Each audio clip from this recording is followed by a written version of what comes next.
decent human beings.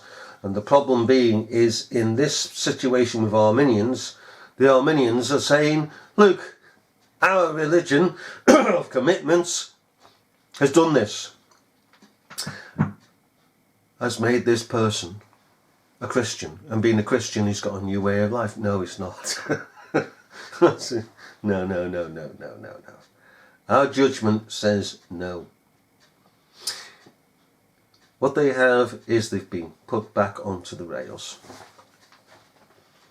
And secondly to that, there are persons who have nothing to do with Arminianism, nothing to do with religion per se, who get back on the rails. So what have you got to do with that then? And it is the boast of secularism. Secularism boasts that it can improve people by learning, you see. You give enough education whilst they're taking away the education. This is this world, isn't it? They're dumbing down, as they say, they were that way. They're taking away education, proper education. The education of the day is not the education that I received in my day. This is water, dishwater, that they've got today. I had a proper, grounded education in my day. But secularists will say, whoa, you know, here we have a person here, he's changed. You see, people can change. No, they can't. A person is a person is a person. They can go off the rails and get back on the rails, but essentially at the end of the day, in the first instance, everybody is corrupt. The heart is deceitful above all things and desperately wicked. We're all fallen human beings. And you're saying, Mr. Secular, that you can change that. And here's the example of it. Okay, I will take you to the Myra Hindleys of this world, and you can speak to them, and you can give them the education, and see if you can change them. You know darn well that you can't do that. That's why you avoid these people. You're very crafty, you see, because you're of the father the devil. Very crafty. You get those whom you can see that have simply gone astray, off the rails for a moment in time, and you've put them back on. How long they remain on those rails, because secularism has put them back on, is anybody's business. Now, what I'm saying here now, up to now, is being judgment, isn't it?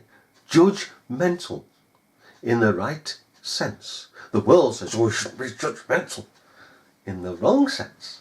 You see, they always give, this world lies in the evil, wickedness, always gives the wrong interpretation, ladies and gentlemen.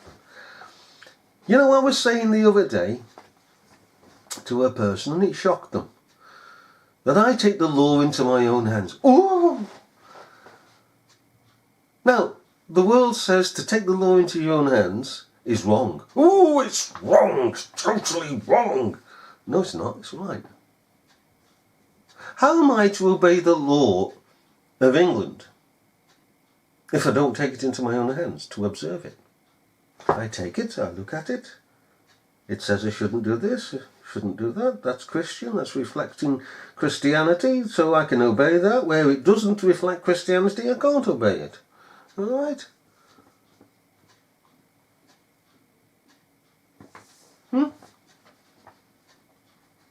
And what is more, by taking it into our own hands, which we should, we can say to people, right, you shouldn't be doing that, that's against the law. How do we know it's against the law unless we take the law into our own hands? You see the mindset of this world, that it impresses upon us to take the law into our own hands, and it does this to other things, that it is wrong. It's so crafty. This world is so crafty. Beggars belief. Do you know, when we come to criminals and the like, we have to judge. We have to judge. Do we rebuke them? Do we ignore them? Or do we speak to them man to man. We have to judge. What is the character of that person? Because it's dangerous, you see. Cast your pearls before swine. And the greatest swine, of course, as we know, are the criminals in high places. They're fiendish, judges, some judges as it were, some police officers as it were, MPs, straight across the board. Okay, they're vicious, they're vile. They're closer to the seat of Satan than others. But we have to judge.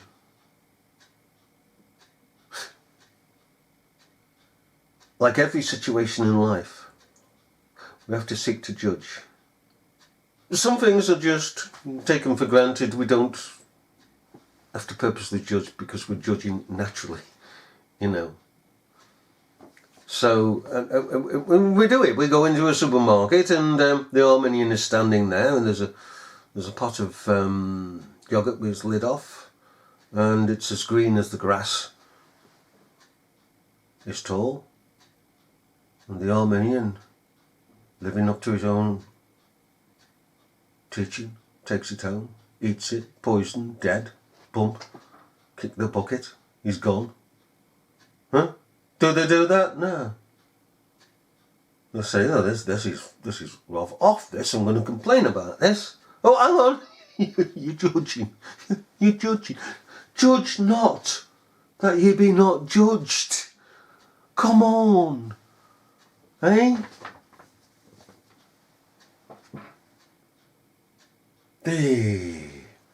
I tell you what. We know that Arminianism is of the pit. It's of the pit. It's against us. It surrounds us, like the political world and the world in general. Surrounds the camp of the saints and the city that is above. In attacking us.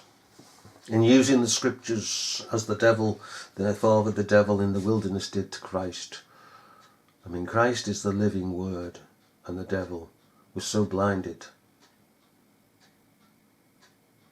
that he didn't realise that he was quoting the living word to the living word.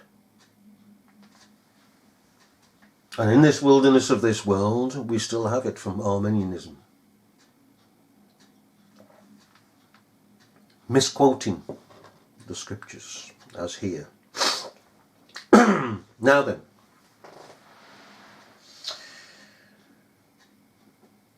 our judgment should become refined by thinking over things that we come in contact with. Now, to give an example, if we're studying the law, okay, it exercises our mind. It's giving us right, wrong, right, wrong. And so, the more we study the law of God, even the law of our country, but specifically the law of God, meditate upon it day and night, it being a lamp and a light unto our way, and blessed is the man that follows the law of God. I mean, at the end of the day, blessed is the man that walketh not in the counsel of the ungodly, isn't it? Yeah. The ungodly say this, that and the other. We should have judgment to say, hang on a minute. I'm not walking that way. I'm not going to be cursed. Blessed is the man that walketh not in the counsel of the ungodly, nor standeth in the way of sinners. The same thing. I'm not going to stand in the way of sinners. Right? I'm not going to stand in your way. You're standing in sin. I'm not going to stand in sin. I'm not going to stand in the way that sinners stand. Oh, thank you very much. The law of God is my delight. Nor sitteth in the seat of the scornful, bickering, backbiting, nasty. Listen to the world for that. We're not going to sit there. Not with the malcontents. No, we're not. We're going to be upright. We're going to prove we are the children of God. And what does the psalmist say? But, isn't it? But his delight is in the law of the Lord, and in his law doth he meditate day and night, and he shall be like a tree planted by the rivers of water of life, of course. That bringeth forth his fruit in his season. His leaf shall not, his leaf also shall not wither, and whatsoever he doeth shall prosper.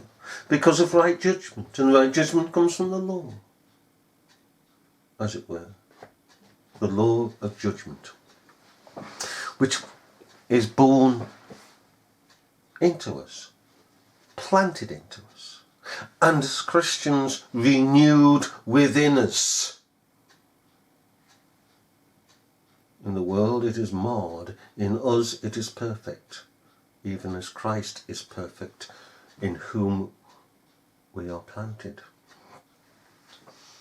Do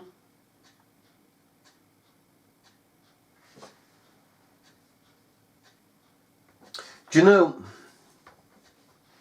the Arminian is the force, the wicked force, that has created this world as to its present understanding. Romanism once ruled, and the world was fashioned after it. Romanism has backed off, has had to back off, since the Reformation and the Word of God released from the clutches of the Antichrist, that is Romanism. And so it came back. Romanism came back. It's not at the forefront, it's working in the background. It's still a force to be reckoned with. But it is taken its element, that is works salvation and commitment regeneration, called Arminianism, and has pushed that out into the world. And we have the world now full of man. Man sits at the top of the pile, of the heap of sin. Proud as he is, I can make a decision. Where does all this come from? Who's fed this? I mean, it comes from man naturally, but who's fed this? Who's fed this into man? Who's encouraged man? Arminianism. Arminianism. Do you know, it is said by the secularists that violent films don't create violent people necessarily, blah, blah, blah, blah, blah. No, it feeds some people who are violent. It's the food for them. Okay. All the time we must judge what people are saying in this world. All the time we must judge to find out where something comes from. Arminianism comes from Romanism. It is that side, that daughter of Romanism, one of the many harlots, of the mother of harlots and abominations of the earth. Now,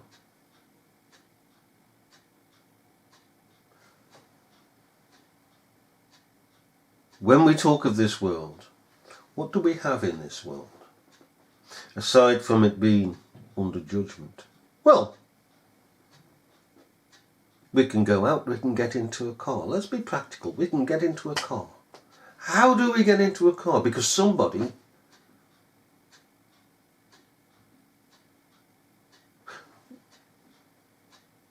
was examining the law of mechanics, making judgments. And by making judgments, we've got a car, we've got a plane, we've got aerodynamics discovered. They were there, just discovered. We've got great businesses. We've got food as we should have it. We have roads. We have all that surrounds us comes out of judgment. Persons have sat down and got right, they're judging whether or not, if this works, it works. If it doesn't, it doesn't. Now that's judgment. Oh, the Arminians said no judgment. Oh, no judgment. So we're basically then sitting on the ground, pointless, because we shouldn't have judgment according to the judgment of Arminianism. Because basically we'd be sitting on the ground in a desert, wouldn't have anything. Because we shouldn't be exercising judgment to improve our lives. That's on the basic level. When we come to the spiritual level, for the good of mankind, the sacred level, we judge if we don't judge them, do we? We don't judge, we just sit there. We're denying, at the end of the day, God. That's what Arminianism, at the end of the day, not only fights God, Christ, the Holy Spirit and us, the church, but it fights the creation of God, us, people, humanity, mankind, one human race. That's what it fights. Because God has given us intrinsic judgment to judge. It's there with us. It cannot leave us.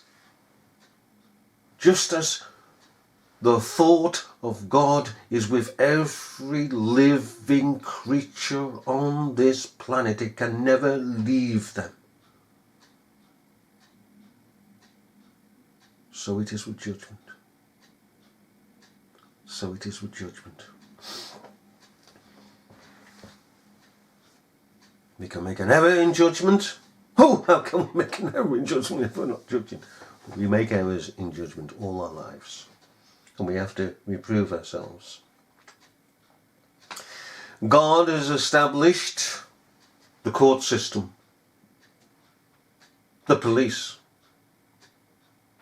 the law for human beings, for social engineering, as Ezra Pound once said. What does Solomon cry out before the Lord? What did he cry out? Did he cry out for wealth, fame, fortune?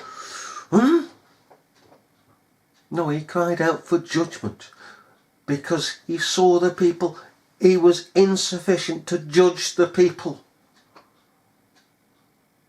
to know how to deal with the people in judgment, what was fair and righteous. And God gave him judgment. From the judge of the whole earth, Solomon received judgment. How to judge the people.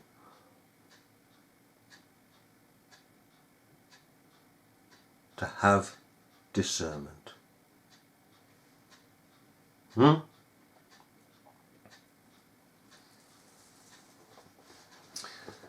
of course, one of the elements here, when the Arminian says, judge not that ye be not judged, what?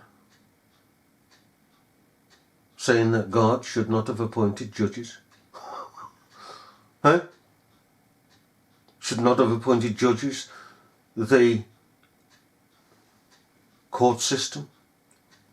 And even though man has corrupted the court system by having it as adversarial instead of inquisitorial, playing games with the lives of people, playing games with the law that man has created and has been influenced by the law of God, which is in every person.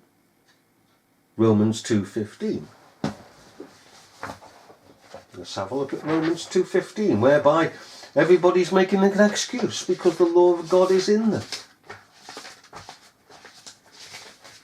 I think it's 2:15. Yeah, Romans 2:15, which show the works of the law, this is the ungodly, the Gentiles in this case, which show the work of the law written in their hearts, their conscience also bearing witness, and their thoughts the meanwhile accusing or else excusing one another. What a day and age we live in. Everybody's excusing one another. They're excusing themselves in the first place, and that's where it starts. They excuse themselves and they excuse others. What do? We don't excuse any. We don't excuse ourselves in the first place. We take ourselves in hand. We chastise ourselves. We make certain that ourselves are what we should be before God. Not before man, but before God. It all begins with God, and then goes out to the world.